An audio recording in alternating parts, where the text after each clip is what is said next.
અને હવે 2 મિનિટમાં નજર કરીએ મહત્વની 10 ખબરો પર। મુખ્યમંત્રી ભૂપેન્દ્ર પટેલ અરવલ્લીની મુલાકાતે 282 કરોડના વિકાસ કાર્યો સહિત બસ પોર્ટનું આજે લોકાર્પણ, ભિલોડાની સબ ડિસ્ટ્રિક્ટ હોસ્પિટલનું પણ લોકાર્પણ, સાંસદ કાર્યાલય, સમરસ હોસ્ટેલનું પણ આજે લોકાર્પણ થશે। મોડાસા સરકારી ઇજનેર કોલેજ ગ્રાઉન્ડમાં મુખ્યમંત્રીની સભા પણ યોજાશે। બહેરામુંગા સમૂહ લગ્નમાં પણ સીએમ હાજરી આપશે।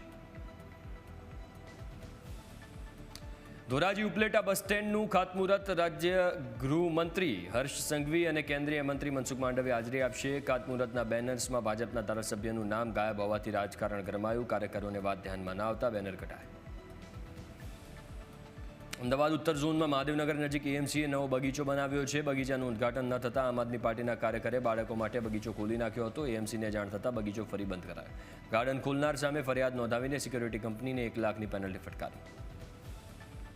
મહેસાણા અને સાબરકાંઠા જિલ્લામાં શિક્ષણ ખાનગી શાળાઓના હવાલે છેલ્લા 2 વર્ષમાં નવી 27 શાળાઓ ખુલી છે। મહેસાણામાં 2 વર્ષમાં ખુલેલી 10 માધ્યમિક શાળાઓ પૈકી એક પણ શાળા ગ્રાન્ટેડ નથી। સાબરકાંઠા જિલ્લામાં 2 વર્ષમાં ખુલેલી 17 શાળાઓ પૈકી 9 સરકારી શાળાઓ જ્યારે 8 ખાનગી।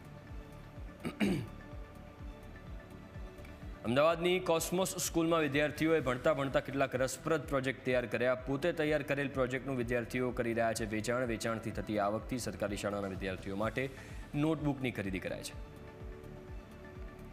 મહેસાણા જિલ્લાનું પાલોદર ગામ ખંડેર બન્યું છે।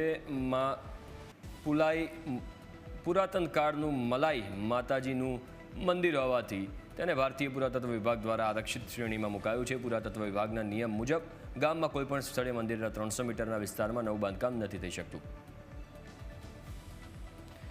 રાજકોટ ક્રાઇમ બ્રાન્ચે ગેરકાયદેસર હથિયાર સાથે એકની ધરપકડ કરી। એચસીજી હોસ્પિટલથી જામનગર રોડ પરથી પોલીસે હથિયાર સાથે એકને ઝડપી પાડ્યો છે। ગેરકાયદેસર 2 પિસ્ટલ, 26 જીવતા કારતૂસ અને 2 મેગેઝીન જપ્ત કરાયા। જામનગરમાં નકલી પોલીસ સામે ગુનો નોંધાયો છે। જામનગર પીઆઈના રાઇટર તરીકેની ખોટી ઓળખ આપીને પૈસા પડાવ્યા હતા। જેલમાં આરોપીને મદદ કરતો હોવાનું કહીને પૈસા પડાવાયા હતા।